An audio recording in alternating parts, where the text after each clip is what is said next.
Nathan Scheelhaase leads the Big Ten in passing yards per game. His completion percentage, second only to Ohio State's Braxton Miller. He's also second in total offense. Scheelhaase has seen it all during his time in Champaign, from a coaching change to a 19-game losing streak in the Big Ten, and yet somehow his confidence remains steadfast. I sat down with the Illini redshirt senior to learn the story behind Nate.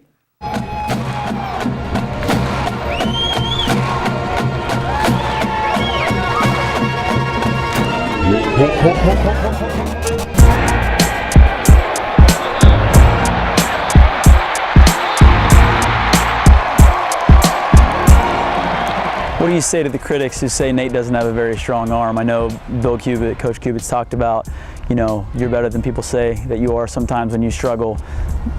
What can you say to the critics who say Nate's not very strong as a passer? There's always going to be critics. I think anytime that you're out there and on a platform like any quarterback or any player for that matter in Division I football is, there's going to be people who think there's someone better than you. I take it with open arms. It's part of this position. We get a lot more credit than we deserve when things go well, and get a lot more criticism when things go bad.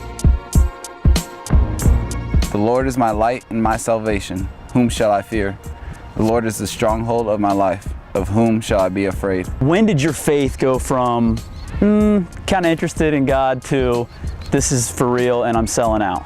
My first weekend I was here, one of the coaches, Reggie Mitchell, invited me to church, went to Stone Creek Church, and as I went through that freshman year, I realized that not being out there on the field, not being out there, participating in the sport that I had loved for so many years, that, there had to be something more to life. There had to be something bigger. Tonight, the father of U of I quarterback Nathan Scheelhaase is in the spotlight. Police say the 51-year-old was removed from the stadium during Saturday's game, then arrested and booked at the Champaign County Satellite Jail. Yeah, I think people, always have their own opinions, and of course they're entitled to those things. But I was raised by two awesome parents. I felt like I learned a lot of lessons, not only about football and sports in that realm, but just about who I wanted to be. And there were people who pushed me. And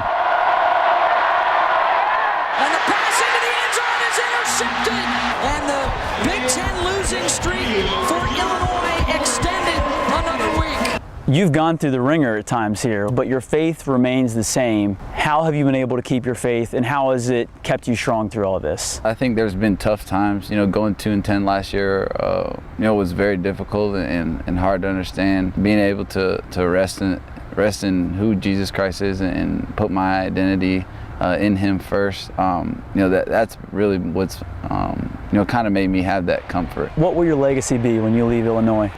What are people going to say about Nate Scheelhaase when he's done? I hope, I am able to leave the legacy of who I was as a leader, not only on this team, but, in this community, and, what I was trying to represent while I was here. With the adversity you faced, how much does it mean for you to go out on top, even if that means winning just the last game of the season? I think it means a lot for us as seniors. For the foundation that we wanted to be able to build on. We wanted to be able to lay a foundation, and I don't think we were able to do that last year, but as seniors, we've got a chance to kind of lay that and, come back, years from now and kind of see that foundation being built on. Man, Nate Scheelhaase, what an awesome dude. So great getting to sit down with him one-on-one. By the way, in Saturday's loss at Indiana, Scheelhaase piling up 495 yards of total offense. That's third best in Illini history. Scheelhaase leads the conference with 268.9 passing yards per game. He's also completing 65% of his passes. That's pretty good.